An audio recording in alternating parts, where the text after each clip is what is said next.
Okay. Good evening. I would like to call this regular meeting of the Board of Education to order. The next Board of Education meeting is Tuesday, September 9th at 7:30 p.m. I spent the morning at the high school. I'd like to thank the high school administration for a very successful freshman orientation. It is not a small exercise to have all of those families and all of those kids come in and pay attention. And then that was followed by another, the commitment, extracurricular commitment piece, and then everybody's off to their sports practices. It's really exciting to see that campus already alive. So speaking of campuses, there are so many people to say thank you to. And the other folks who've been really busy on campuses are the construction and facilities folks who've been working at Henley Homes and Royal. So thank you to them for their hard work. We are so excited that those schools will be ready for students and that there'll be new portions in each of those three schools that students will get to enjoy starting tomorrow.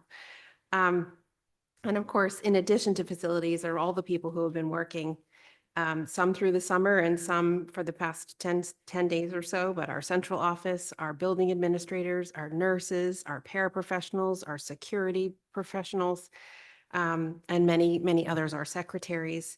So thank you. This is a large organization, and a lot of people come together to make it happen on behalf of our students. So thank you to everyone who's ready for tomorrow. Including me, who's going to kick a few people out the door. Thank you to transportation, who'll get them all there. Tonight, we have a fairly short agenda. We'll spend some time doing a summer recap. Quite a bit happened this summer. We just talked about a little bit of it. And so the administration is going to walk us through that. We'll also go through our board goals, and we'll be talking about, you'll hear us talking about what the board will be focusing on this year. No big surprises there. As I said at convocation, governance and communication are two really big things that we'll be looking at. We're taking the opportunity that now that we have an interim in to really look at how we govern here at this board table, and how we communicate and how we support others in their communication. So we're really excited to be having those conversations this fall and on an ongoing basis. And thank you to my fellow board members, Joanna, Greg, Dave, Katie, Dennis, Robin, Sarah, and John, who spend so much time working on behalf of our schools. We're all grateful to each of you. And with that, I will turn it over to public comment. Good evening. For anybody in person or online who would like to participate in public comment, please approach the podium or use the raised hand icon and wait to be recognized. Please note that you have up to 3 minutes to comment. State your name and address for the record. We have no raised hands at this time. Okay. And with that, I'll turn it over to you, Dr. Byrne. Thank you for being here to kick off your first school year here in Darien, although certainly not your first school year. Thank you very much. Good evening, and thank you for joining us for the August 26th Board of Education meeting. My report will be brief tonight as we have a presentation about the extensive summer work we've done in our recap shortly. Teachers reported last Thursday for their start of the school year, and we held convocation on Friday at Darien High School. Many thanks to all from the board who were able to attend, and the first selectman, John Zagrodzky, who joined us as well. Our faculty, staff, and administrators are all very excited for the start of the new year. I'd like to acknowledge our custodial, technology, and facilities departments for their extraordinary efforts, specifically in getting us ready for the start of school, with an extra note of thanks for the crews at Henley, Homes, and Royal, who navigated major construction this summer. Earlier today, I was interviewed on WICC Radio 95.9, which I thought was a rock and roll station, but is not anymore, for a back to school segment. Actually, it was interesting. They found us because my welcome back letter became an article in the local Hearst newspapers. They just turned it into an article. It was a very positive article, and Melissa in the morning reached out yesterday and said they'd love to have me on. I had a chance. I shared it with the board earlier today. I will be sharing it with the community, but it was nice to be a guest, and I had a chance to talk about the really good work happening here across the spectrum in Darien. And tomorrow morning, we will welcome students back for the start of the 25-26 school year. I look forward to welcoming students at all of our schools over the first days of school. High school first thing tomorrow. Each day I'll be at a school for arrival and another for dismissal. having the chance to attend arrival and dismissal at every school in the first few days. Earlier today, we discovered a communication error with our transportation routing software in Aspen, where some bus assignments are not correctly reflecting in Aspen. Everyone is able to see their actual bus route, but some details are lacking for the families of approximately 34 students, and we've been in contact with all of those families. The drivers will stop and pick up all students on the run, even if they're not showing on their ride sheet. And we'll do this, obviously, we always do this for the first few weeks of school, but we're going to continue this and hopefully get this resolved in the next day or so. And as soon as we have that Aspen update and that communication fix, I will let you know. And just on a community note, big event, the Darien Police Department will celebrate its 100th anniversary during its open house event, Saturday, September 6th from 11 a.m. to 3 p.m. at police headquarters at 25 Hecker Avenue. Attendees will be able to see a K-9 demo, a SWAT demo, and other specialized unit demonstrations. Additionally, there will be department tours, a child safety seat clinic, chance to meet Darien police officers, exploring patrol cars, and much more. And pizza by Antonio's Italian Bistro will be provided. So big family event coming up on September 6th. And that concludes my report for this evening. Thank you so much. We appreciate that. With that, we'll take the approval of the minutes. May I have a motion to approve the following, the minutes of the special meetings held on July 22nd, 2025. That is Joanna, seconded by Dennis. All those in favor? That is unanimous. Thank you. Okay, and we'll move on to the summer recap presentation, which will include curriculum and instruction, special education and student services, facilities, human resources, and enrollment. Dr. Byrne. Excellent. Well, thank you so much. So we're trying something new this year. There were a number of presentations over the first few meetings of the board year. And what we've done is combine them into one big celebratory summer recap. That'll give us an opportunity across departments to share the work that we've been up to over the summer and the exciting things that have been happening in the school district. So our focus, oh good, it's behind me. Our focus will first be, I'll talk a little bit about my entry plan implementation that has been in effect since I arrived. We'll then focus on curriculum instruction, special education and student services, facilities, human resources, and enrollment. I think it's really important that in any presentation we bring and anytime we're talking about the work, we connect it back to the vision of the graduate, which is what should be driving all of that work. And so you'll hear a lot about the vision of the graduate over the course of the year, but knowing that the work that was planned over the summer, whether it is in facilities and getting classrooms organized and set up and built so that they are places where kids can communicate, collaborate, foster independence, and be creative, to the work that we're doing with teachers. It is all in service of achieving that vision of the graduate. So when we talk about my entry plan, you all know what I've been doing because you were the first ones that I actually sat and met with and asked those same questions. The whole point is to build relationships and develop trust, for me to listen and learn, and to engage folks from across the district, understanding what our current priorities are, what our needs, and what our opportunities for growth are. And very specifically, it's about the relationships in my goals of setting those relationships. It's creating a structure to have those conversations, to listen and learn as much as I can about the Darien School District, to be able to speak to people across the spectrum of Darien. So I've met with folks who live in the community and don't have schools in the community, folks who have schools across all levels, community organizations, but just that broad, multiple perspectives are being heard, and building relationships not just with families and members of the community, but with our local officials and elected officials as well. So far by the numbers, it has actually changed since I shared this on Friday. I had 3 or 4 more in the last 2 days, but I've done 110 entry meetings so far, including the 9 Board of Education members, 41 district administrators and school administrators, 8 teachers, 9 support staff, 19 parents, 9 municipal officials, and representatives from community organizations totaling 15 people. And there are some pretty clear messages. I'm hearing that what's valued our teachers, administrators, and staff, the commitment to all kids finding their path and being successful in our schools, the breadth of opportunity that's available to the kids, and that students are always at the center of decisions. And even though my goals really sort of my expectations rest in the goals, they've been pretty clear.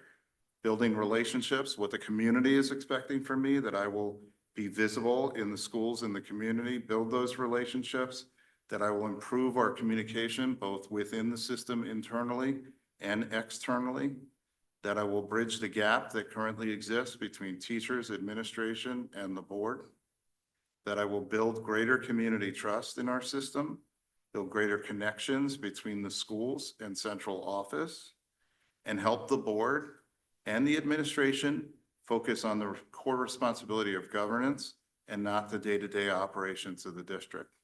And the challenges that have come across in these conversations is trust, and it's in a multitude of ways. It's internal and external, but essentially trust as a theme that's emerged in these discussions. The mental health of the children is something that's come up a lot in talking with families and staff. The notion and the need to recruit a high-quality superintendent for the long term, and the inefficient functioning of the district governance team. And when I say governance team, that's all of us at this table. It's the combination of us as the board and the central administration, and that finances are always a challenge that are going to be something that we're facing. There is never going to be enough money, and we have to be efficient and fiscally responsible in that work.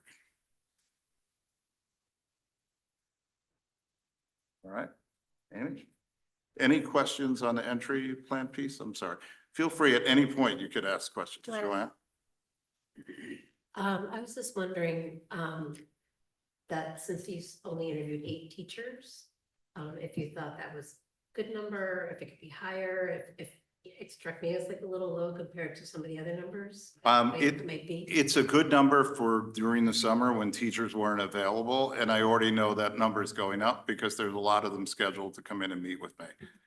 So that will definitely increase rapidly in the next couple of weeks. Anyone else?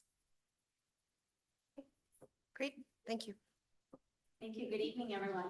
For the curriculum and instruction update from summer, I think the most celebratory thing is we had approximately 75 staff members who were involved in curriculum projects this summer. They're across all schools and all departments.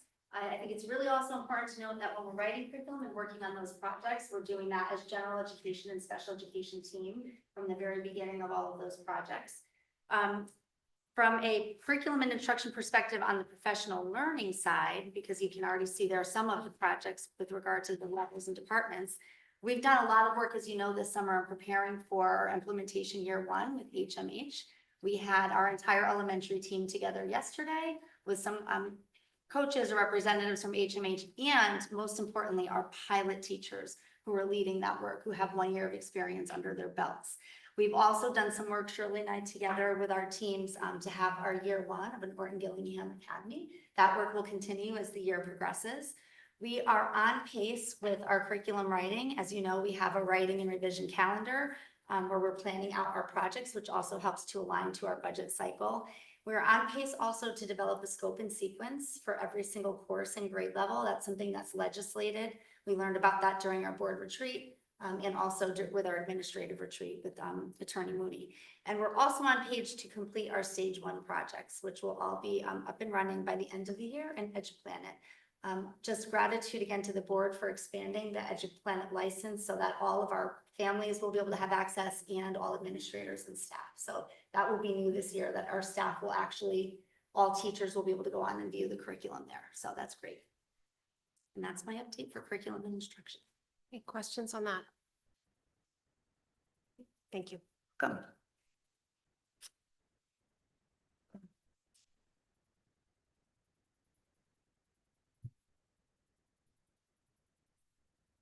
I always look excited about explaining that ESY actually is fun. We've already proven the premise that school can be fun in the summer. I just want to acknowledge and thank all the special education and general education staff that work with us on ESY, the administrators, the related service providers, the paraeducators, the Department of Transportation and those bus drivers who are out there every morning greeting families and children. So just a special thank to all their indefatigable efforts and successes. As you can see from the first line in terms of enrollment, it is consistent over the years, K through 12 extended school year.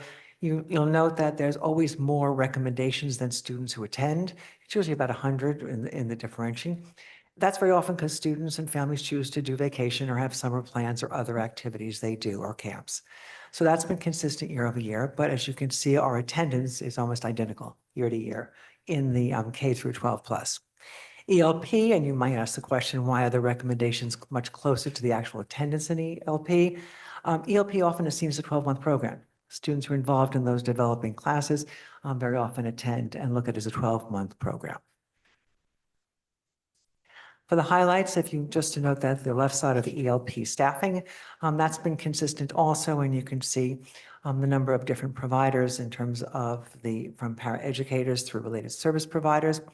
One notion to look at also, or notation, is that this year on the K through 12 staffing at DHS, you may see there are more members in different disciplines, more SLPs that are there this year, more PTs, and some more psychologists. The reason for it over the years is some of our providers have asked to work 3 days a week instead of 5 days a week. They have other obligations in family and working all year. So we're fortunate that we had more providers in order to fill all of our recommendations for students. In our survey that was answered by parents, if you notice, what was notable is that in our update, we really have been more successful in our ESY schedules coming out and being easier to understand in the new format.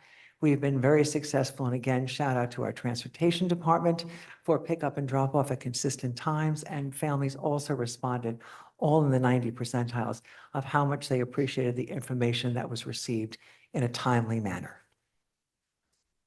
Thank you. Questions about ESY? Okay, thank you.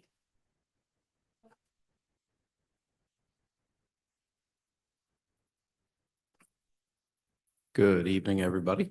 In the facilities world, we can summarize this past summer in 2 words, and that would be teamwork and effort.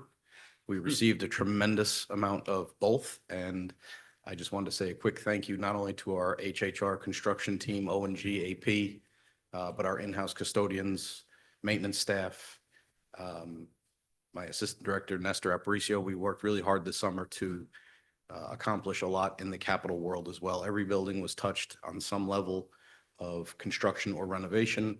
Some projects, as you can see from the memo, are still ongoing, while others are completed in their entirety. And with that, I'll take any questions you might have. Questions for facilities? Dennis? Question on the portables at the schools. Do you know how long they've been there? Does anyone know? Which portables? Any of the portables? All the portables have been demolished as of this Understood, summer. but how long, so I was talking with a colleague who said she's in her mid-60s and said she attended 3rd and 4th, 5th grade in Hinley. So portables are at least 50 years old in Darien, and we're finally rid of them. So I think that's something to be very, That's definitely cause for celebration. it's been I a think long time. Hopefully we I never think see them again. their expected lifespan is about 12 years. I don't know if they're the same portable, but it's still a long time we've had something on those campuses, so. Good point, Dennis. Thank you. Any other questions? No. Thank you to your team. You're very welcome. Truly. Truly. I think they deserve a little. Yeah.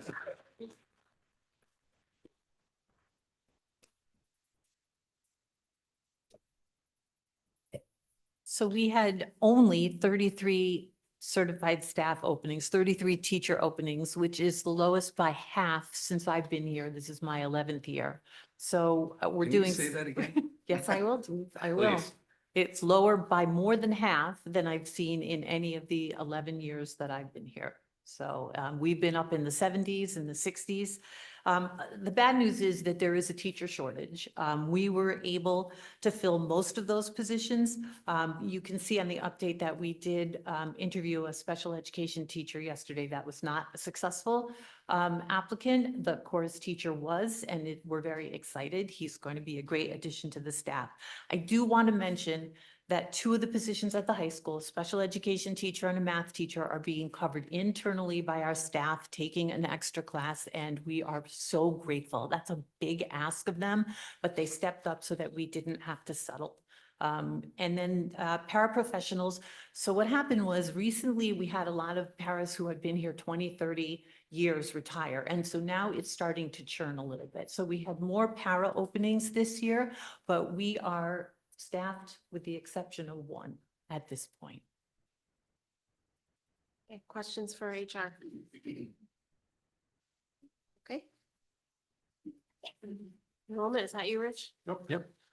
So overall enrollment is 4,493 students. We're down slightly by 29 students from last year. Since July, we have 2 section changes. We did break Holmes kindergarten and then Tokenique in 4th grade. So we have a total of 108 sections going into the school. And can you walk us through the budget piece of that?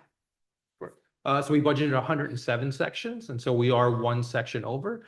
So at the Finance Committee in September, we'll bring a recommended transfer to cover that. We do have savings in other places, so we'll be able to cover that shortfall. Thank you. Okay, any questions about enrollment numbers?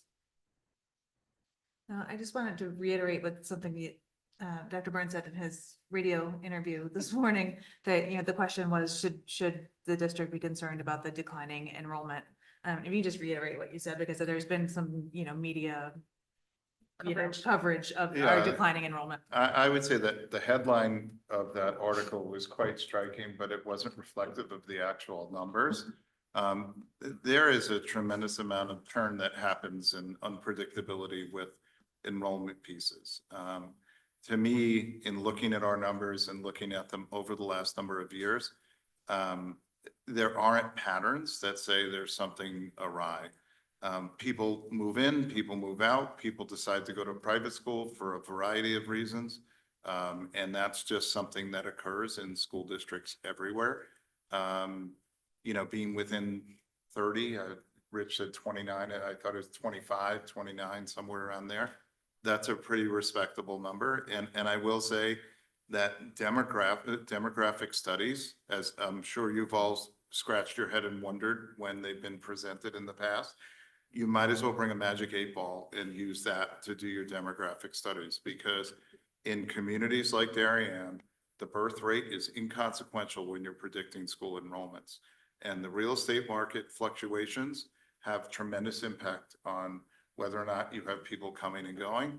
And what I said this morning in my interview is these numbers change all the time. So, people don't buy and sell houses on the school district cycle.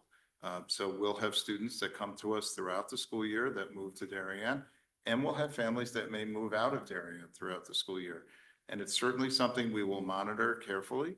And if at any point we think that there is something that's concerning, we'll certainly be talking about that publicly. But there's really nothing that concerns me in the numbers.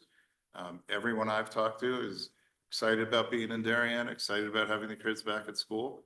And I think it's a great place for us to be at this moment in time. Thank you. Anyone else? Okay, great. Thank you very much. All right. Thank you for the recap. It's nice to have all of that consolidated into one presentation. Further discussion and possible action on 25-26 Board of Education goals. This is just an update on what we received before. The only thing that I think we could consider, we already have 5 goals, which is typically enough, but we've talked about governance being something that we want to take a look at, the number of meetings, Greg, some of the length of some of the meetings that we've talked about. So what we focus on. So we could also add a 6th goal, just specifically focusing on governance if we had any interest in that. So I would say if the board feels that's of interest, say yay or nay. But regardless, we're here to just agree to at least these 5 goals. If we want to add a 6th, we can. Any questions about the goals that are here? Yes, John. I would echo your comments and put it on as an additional goal. We've actually started the work. We're going to discuss the frequency of meetings amongst committees and such. Yeah. So Yeah. we get that. Yeah. So I definitely would Yeah, great. Eric is talking about looking at the master agenda and refining some of that. That's a piece of it. Transparency and how some of our materials are used would also go there. Yes, Katie? Thank you. When I was reviewing these goals, I had a similar thought, just in thinking about what do we as a board want to accomplish in the next year? And I wondered if that couldn't be captured in goal 5, and maybe it's better to separate it. Maybe it's a rewording of it. But I kind of read goal 5 in particular as like, just the board improving its own work, right? So some of that is relations, some of that, I think if we take a closer look at how we operate and how we can improve, some of those other things will come along naturally. So I'm fine with adding it as a separate one, or lumping it and maybe altering 5. Great, thank you. Right. Dave? Yeah, I would echo John and Katie. I'm all for looking at it, whether it's goal 6 or whether it's the bullet point 3 of number 5, either way. But yeah, I think we should definitely take up the work this year. Okay, great. So this will come back to us next meeting, then we won't vote on it tonight with an addition. Right. Thank you, everyone, for taking a look at it.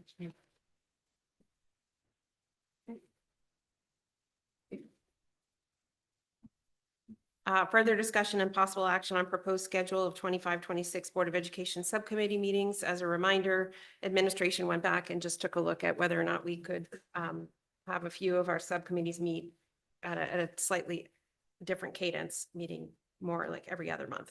Any questions about that? So facilities and policy are more every other month, curriculum and finance stay on the same monthly schedule. Katie? Thank you. I just wanted to highlight that there seems to be a slight disconnect between setting the calendars now and the change up that the board experiences in a couple of months.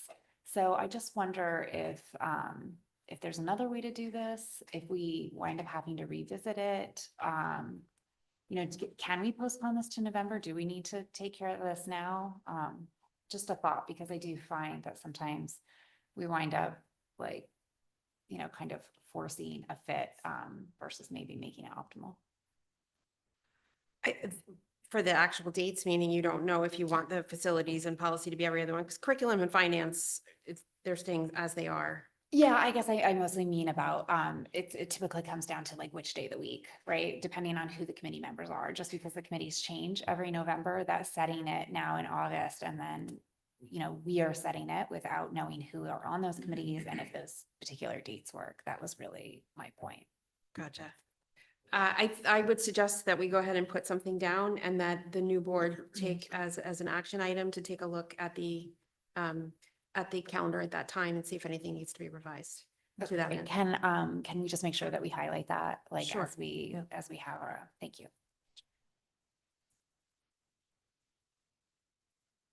Okay, with that, then I will take a motion to approve the proposed schedule of 25-26 Board of Education subcommittee meetings. That's John, seconded by Sarah. All those in favor?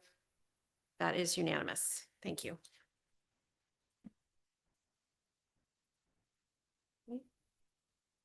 Discussion of June 2025 and year-end financial report and possible action on proposed budget transfer. Rich. So this is the year-end unaudited financials for fiscal year 25. We did end the year with a positive balance of $590,625.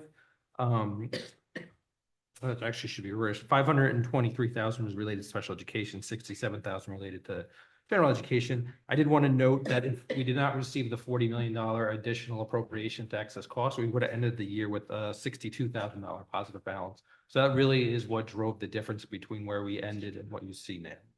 On the next slide, salaries did end with a positive $56,656. We did have salary savings of just over $22,000. Curriculum writing was a positive balance of $19,000. Then we had some small savings in substitutes, ESY, and facility overtime.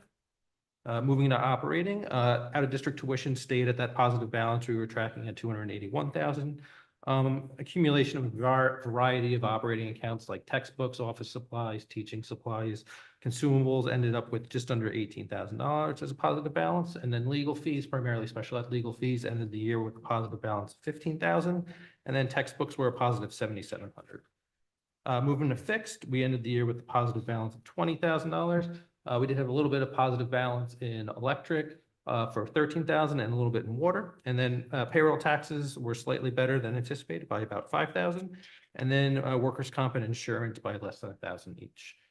Moving forward to equipment, we were under budget by just over $1,000. Classroom equipment was a cumulative $955, and assistive technology $68. And then finally, in revenue, we ended the year with a positive balance of $190,000. And again, the bulk of that was excess cost related. And again, that was due to the additional appropriation of $40 million.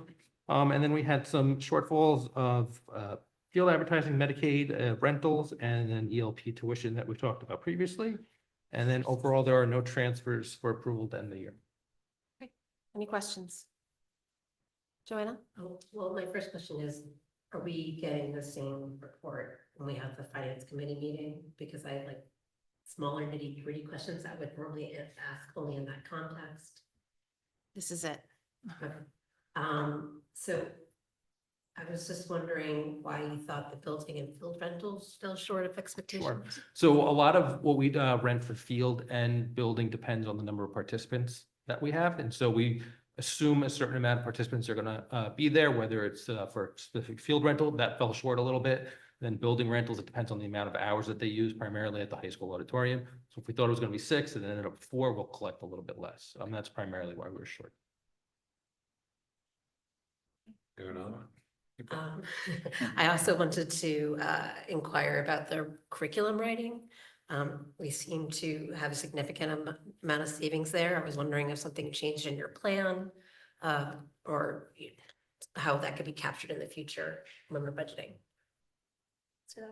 So part of that might have also been because we had turnover with 2 or 3 positions in that department. So the department chairs who developed those budgets were not the department chairs who were executing that work during the course of this school year. So that was a little bit different. Another strategy that we're using is to actually write curriculum throughout the year instead of just trying to cram it into those summer months. That's more effective, I think, not only from a budgetary perspective, but also so we can ensure that the quality of the work coming in is closely monitored and that we're, you know, with administrative close eye on things, what the curriculum looks like before it's finalized. Thank you. You're welcome. That's it. Okay, John? Rich, when you look at the May to June close, and it was a $64,000 difference, can you comp that versus previous years? I mean, was that more or less? I know last fiscal year, or the previous fiscal year, we closed the books a little early because of budget pressures, but maybe just put it in context. So we were much closer in terms of what our forecast was than we've been in the past. I mean, $60,000 on 120 million is pretty negligible. And it really came down to curriculum writing and utilities were 40 grand of that $60,000 change. And then everything else was pretty small. Okay, thank you. Great. Thank you, Rich. All right. The appointment of an impartial hearing officer for student disciplinary matters, expulsion, expungement requests, and for hearing school accommodations appeals, including transportation appeals, as provided by statute for the 2025-2026 school year as they arise. A reminder, this is something we do yearly. Dr. Byrd. Yeah, it's an annual appointment. It's an individual that is in the packet that has been appointed in the past. So that's discussion. Questions? Okay. With that, I'll take a motion to appoint Attorney Stephen M. Sedor as the impartial hearing officer for student disciplinary matters, expulsion, expungement requests, and for hearing school accommodations appeals, including transportation appeals as provided by statute for the 25-26 school year as they arise. Dennis, seconded by Robin. All those in favor? That's unanimous. Thank you. Okay, then we have possible action on proposed contract agreement with the Darien School Maintenance Association that we discussed in executive session. So there will not be any questions unless they're just about process. May I have a motion to approve the contract agreement between the Darien Board of Education and Darien School Maintenance Association for the period July 1st, 2025 through June 30th, 2028. Dave, seconded by Robin. All those in favor? That's unanimous. And, okay, discussion and possible action on approval of a 0.2 FTE resource allocation for world language at Middlesex Middle School. Dr. Byrd. So this is a request just based on need. We had additional students wishing to take French at the middle school in the tune of about 25 students, and this would enable us to accommodate those requests. So my recommendation is doing an overage. We have French teachers that have the ability within their schedule to teach that additional course, and it will enable us to satisfy the schedules for those families. Okay, and can you give a little bit of context about how we ended up here? We certainly, I would imagine, somebody can disagree. I would imagine we're happy to fill student need, but it's just helpful to understand. Yeah, I don't know a ton of there was some discussion in the spring about this potentially happening, and then as the schedules were finalized last week, it was brought to my attention that we had some families that were reaching out. They were concerned. They wanted their children to hopefully get their preferred language. I had multiple conversations with Kate in the counseling department and Amy, and the reality is it was a simple fix that the budgetary implications in talking with Rich or something we could navigate. Right. And it was really just communication with the families, and frankly, the communication has been well received and much appreciation in trying to make that work. Right. And part of it's because, why? Because we now have 3 languages at the middle school, and so it's a little bit more. Is that what's going on? Yeah, with Mandarin, Spanish, and French.